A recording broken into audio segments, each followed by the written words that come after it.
سلام، طاهری سفر هستم و با اخبار امروز پنجشنبه 2 مارس در خدمت شما. امروز در برنامه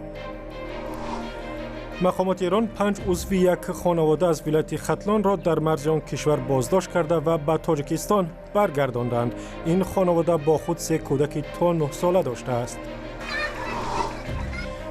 مدیر شرکت تلیاسنر شویتس با ارسال نامه از نخست وزیر تاجیکستان خواسته است به مشکلات شرکت موبیلی تیسل رسیدگی کند. رهبر جنایی حزب دموکراتی مجلس نمایندگان آمریکا طلب دارد دادستان کل برای آشکار نکردن ملاقاتش با سفیر روسیه از مقامش برکنار شود. اوه چی ازدحامه! به فکرم در این دوره تاریخی امریکا ما باید امریکا را از نو بزرگ کنیم.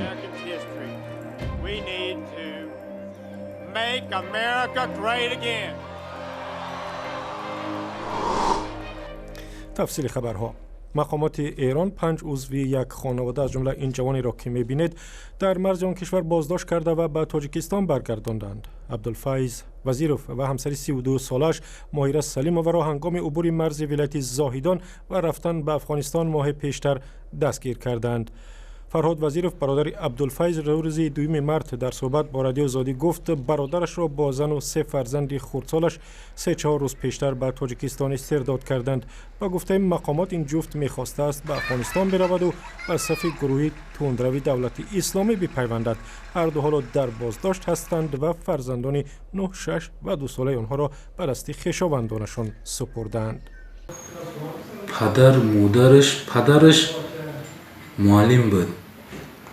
سالهای طولانی تا نفقه برآمدنش در مؤسسه تحصیلات میانه رقم 1 نویه آموزگاری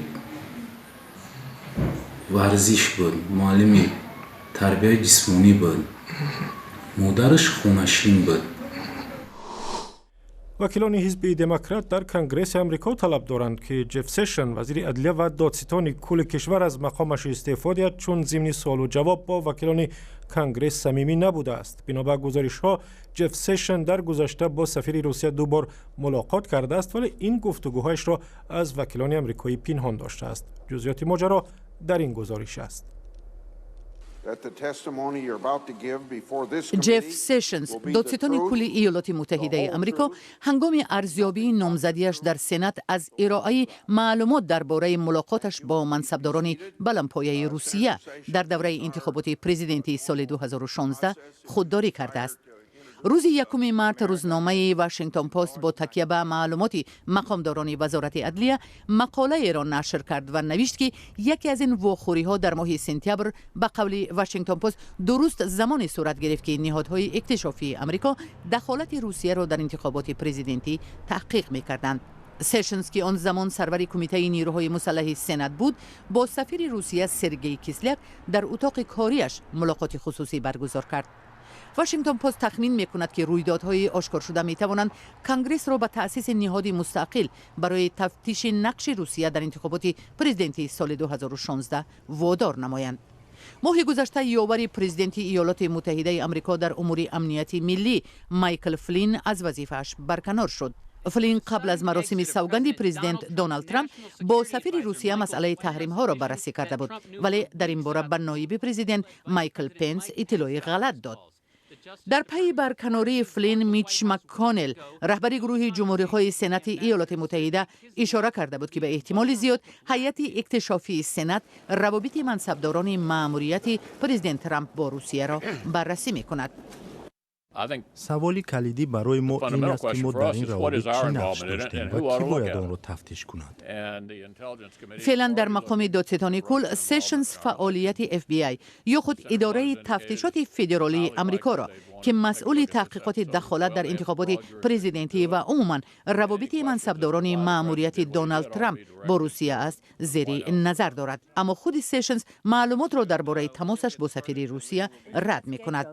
پیشوای حزب دموکرات در مجلس نمایندگان کنگره نانسی پلوسی گفت که ماه ینور سیشنز در جریان ارزیابی و تصویب نامزدیش در کنگره از آشکار کردن واخوری‌هایش با روس‌ها خودداری کرد و از این رو باید به استعفا رود. او دعوت کرد که کمیسیون مستقل عبارت از اعضای هر دو حزب کنگره فعالیت‌های سیشنز و روابط منصبداران مأموریت دونالد ترامپ با روسیه را تحقیق کند. اوه چی ازدحامه. به فکرم در این دوره تاریخی امریکا ما باید امریکا را از نو بزرگ کنیم.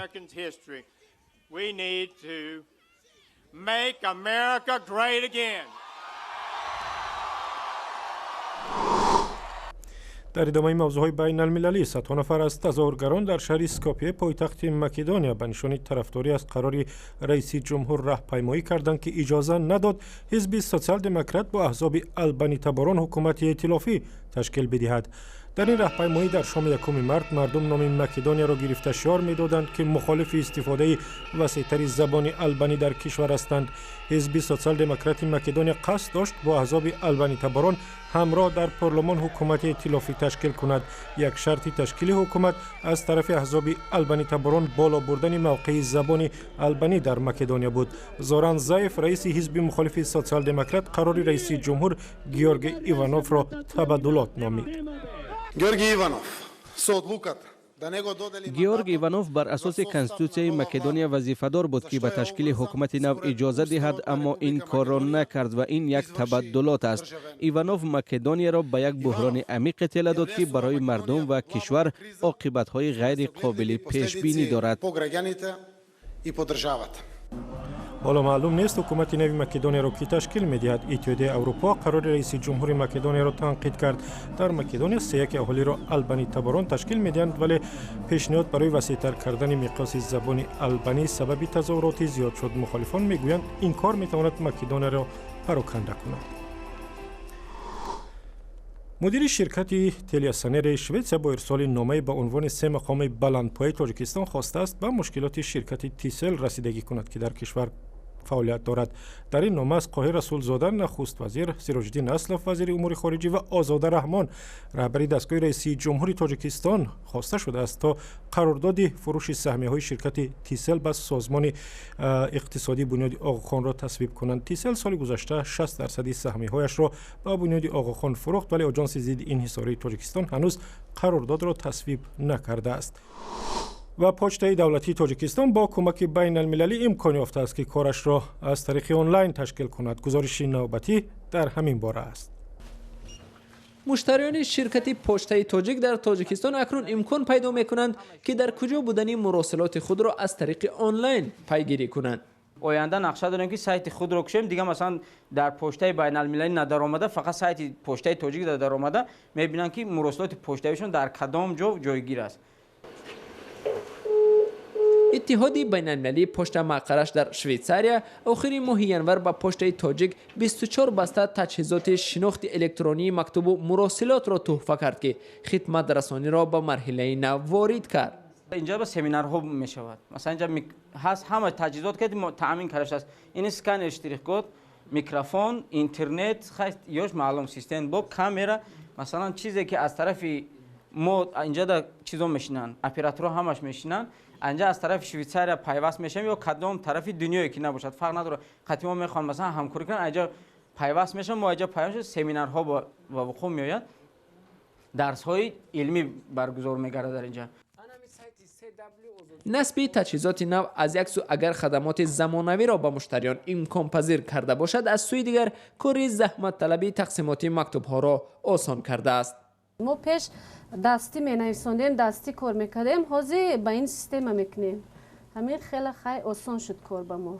اول ما را ایرا یاد دادن، بعد ما خیلی مدتی 20-25 روز ما یاد گرفته میدن. در بازار مراسلات و خطکشانی شرکت پوسته تاجیک در تاجیکستان تنها نیست. در قطار او شرکت‌های بین‌المللی خطکشانی مثل DHL، UPS، TNT و حتی روسکی کوریر نیز فعال هستند. بنابراین شرکت پوسته تاجیک حالا تلاش دارد سطح خدمت رسانی‌اش را به این شرکت‌های بین‌المللی مطابق سازد تا مشتریان خود را از دست ندهد. نسبت به آنها ما خیلی арзонтар 50% қариб арзонтар ҳастем барои қадар тезтар ҳам дар муддати тез мерасад ҳам арзон мо аз тоҷикистон ба дигар давлатҳо метавонем давлатҳои СНГ дар муддати 5-6 рӯзи корӣ мерасад аз он давлатҳо ҳам ҳамин хел 5-6 рӯзи корӣ давлатҳое ки Европа дар муддати 10 рӯзи корӣ 8-10 рӯзи корӣ аз он тараф ҳам ҳамин хел мерасад масалан Россия аз 1 грамм то 500 грамм 202 сомон агар 1 кило ки шуд бод илова мешад где-то тақрибан як 50-60 сомон дига илова мешад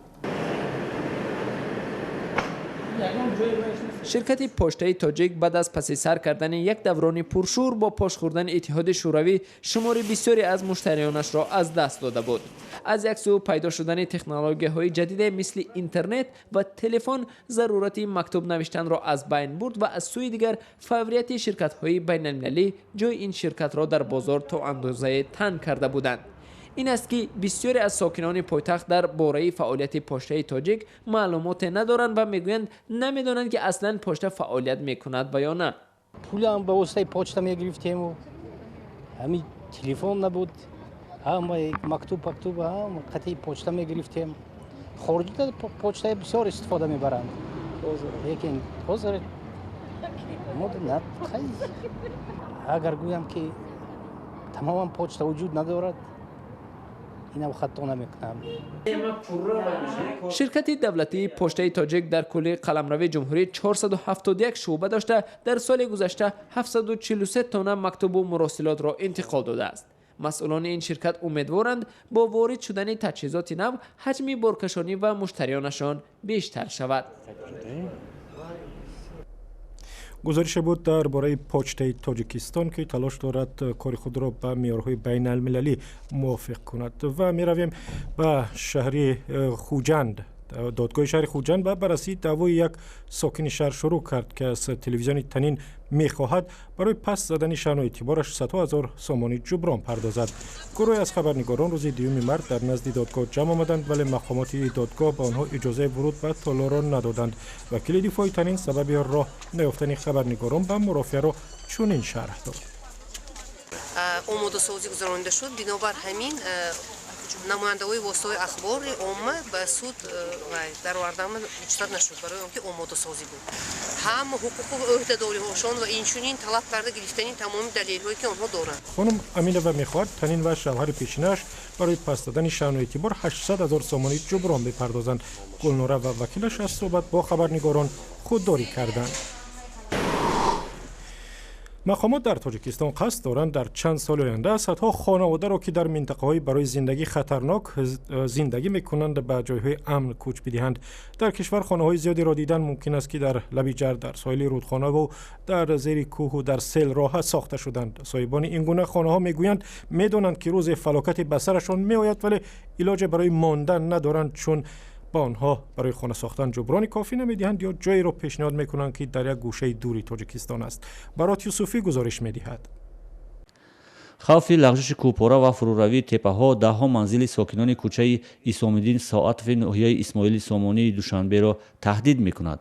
аммо аксари сокиноне ки дар чанд соли ахир дар минтақаи зери хавф манзил бунёд кардаанд, он маҳалро тарк карданӣ нестанд. сокиноне ки қаблан ба ин маҳал омаданд мегӯянд ҳудуди 6 сол аст ки дар ин минтақа зиндагӣ доранд ва бовар доранд ки чандон осебпазир нест.